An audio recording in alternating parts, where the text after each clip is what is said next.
disseram: vamos à casa de Santa Rita. E aqui nós estamos, nesta manhã festiva, para celebrar nossa querida padroeira Santa Rita de Cássia.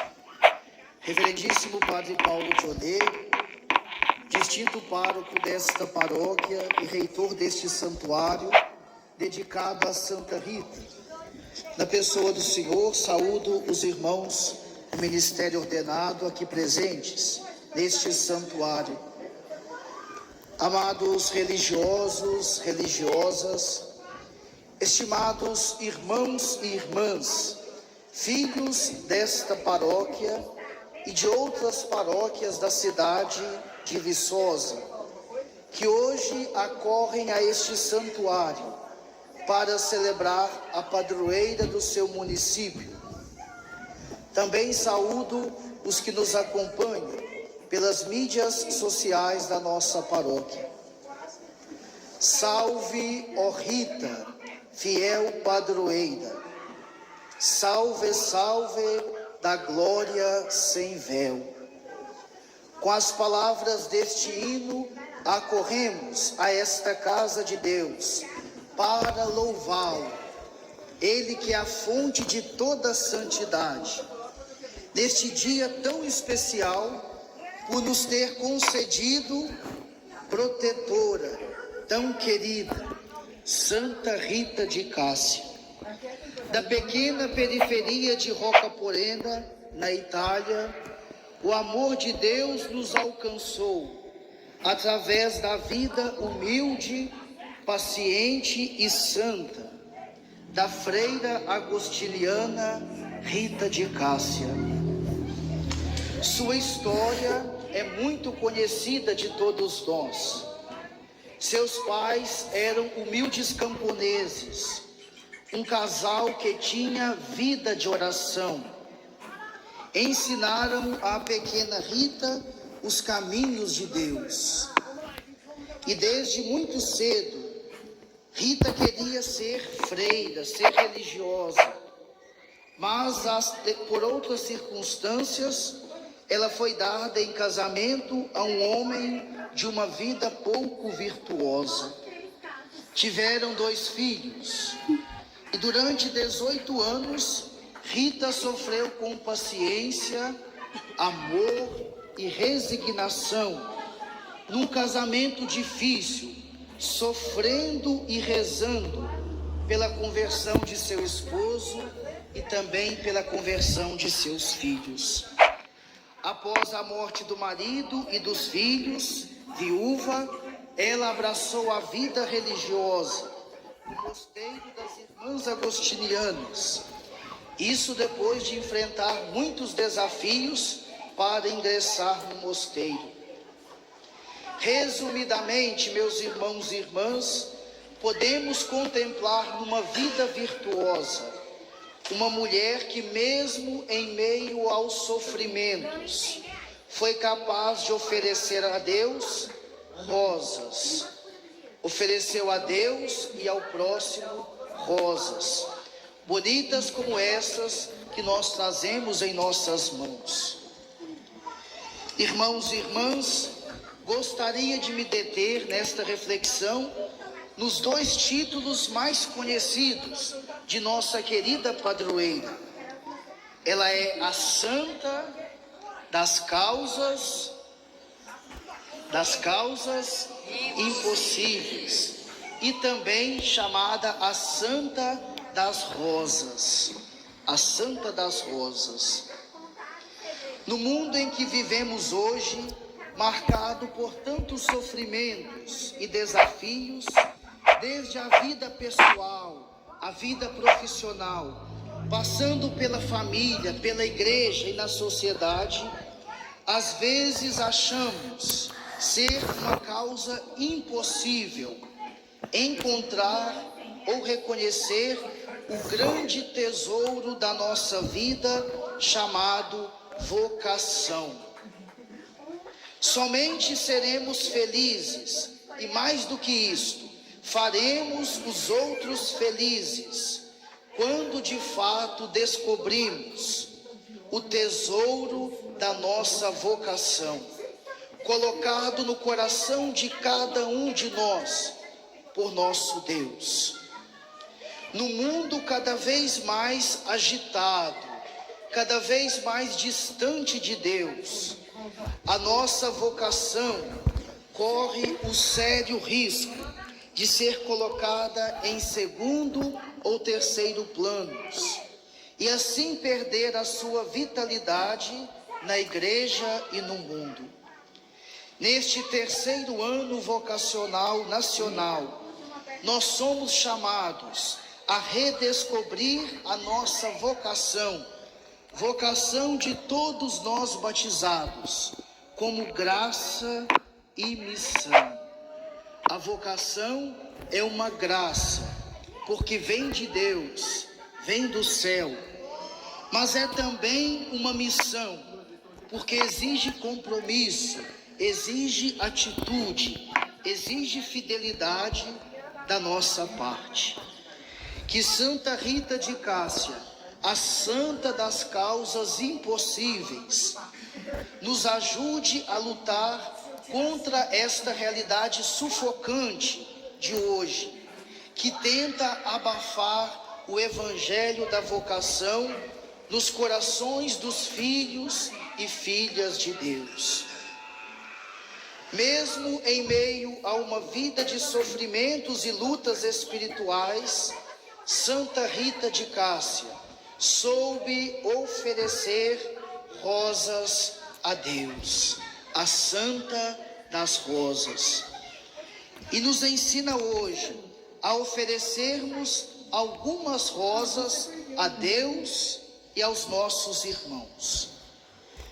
A primeira rosa que nós queremos aprender a oferecer a Deus e aos irmãos é a rosa do amor. Ouvimos o apóstolo Paulo na primeira leitura nos exortar: revesti-vos de amor, que é o vínculo da perfeição. Um verdadeiro conselho para chegarmos ao céu: nos revestirmos de amor. Santa Rita de Cássia vivenciou este conselho em sua radicalidade, a ponto de suportar tudo por causa do amor a Deus e do amor à sua família. Somente um amor maduro é capaz de suportar os dramas da existência humana. Olhemos para a vocação matrimonial. Muitos casamentos hoje, na primeira crise que enfrentam, já vão logo procurar o cartório para divorciar. Não procuram antes o Cristo para perseverar no amor. Durante 18 anos, Rita sofreu no seu casamento. Teve paciência, porque soube amar. Somente persevera quem descobriu o verdadeiro amor. Somente tem paciência quem vive o verdadeiro amor. Por isso ela ofereceu a rosa perfumada do amor a Deus e a sua família de modo especial.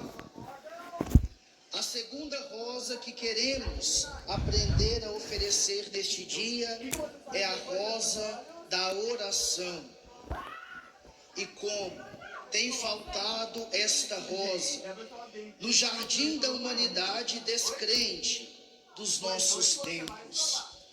No evangelho que nós acabamos de ouvir, nas palavras sagradas de nosso Senhor Jesus Cristo, nós escutamos: permanecei em mim, e eu permanecerei em vós, porque sem mim nada podeis fazer. O verbo permanecer para o evangelista São João tem um sentido muito profundo. Refere-se ao modo de viver a fé através da vida de oração. Permanecer é a capacidade de orar, de estar com o Senhor, reservar um tempo para Ele na nossa agenda, às vezes tão cheia de nada que falta espaço para o tudo que é Deus. Na correria em que nós vivemos, nem sempre temos tempo para a oração. Vez ou outra nós escutamos alguém reclamar que não tem tempo para rezar, não tem tempo para a oração. E por vezes oferecemos as migalhas do nosso tempo para o Senhor na oração. Se não permanecermos em Cristo, nós não podemos dar frutos. Se não temos vida de oração, nós não vivemos o Evangelho de Cristo. Nos ensinou São João. Desde cedo, Rita sempre dedicou-se à oração, que ela aprendeu com os seus pais no seu lar, desde cedo. Tanto rezou pela conversão de seu marido e seus filhos, que na oração experimentou que após a morte eles já estavam na presença de Deus no céu. No sofrimento, Rita rezou e por isso venceu. Quem reza, vence. Quem reza fica de pé diante dos sofrimentos da vida. Que ela nos inspire a sermos homens e mulheres de oração, que falem com Deus, antes de falar de Deus para as pessoas. E para concluir, a terceira rosa que nós queremos aprender a oferecer hoje a Deus e aos irmãos é a rosa da nossa ação, da nossa atitude. Aqui nós entendemos a dimensão do testemunho de vida. Devemos nos perguntar hoje, nós que aqui estamos neste santuário, que reza conosco de sua casa, como está o nosso agir cristão no mundo de hoje? Novamente, São Paulo, na primeira leitura, nos diz: tudo aquilo que fizerdes, em palavras e ações, seja feito em nome do Senhor Jesus. Aqui está o critério para o cristão agir no mundo. É agir na pessoa de Jesus, em nome de Jesus, in nomine Jesu, lema que inspirou o episcopado do nosso querido e saudoso Dom Luciano Mendes.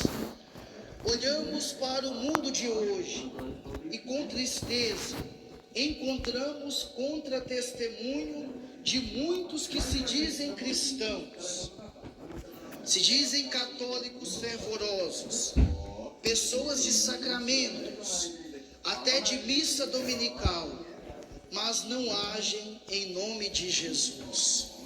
Não basta ser cristão dentro da igreja, é lá fora que nós demonstramos, sobretudo, o nosso testemunho. Ao chegar em suas casas, no trabalho, nas escolas ou nos falsos ídolos. Santa, de modo especial, aos enfermos e pobres de seu tempo. E mesmo sofrendo com operosa em favor dos irmãos por causa de Cristo.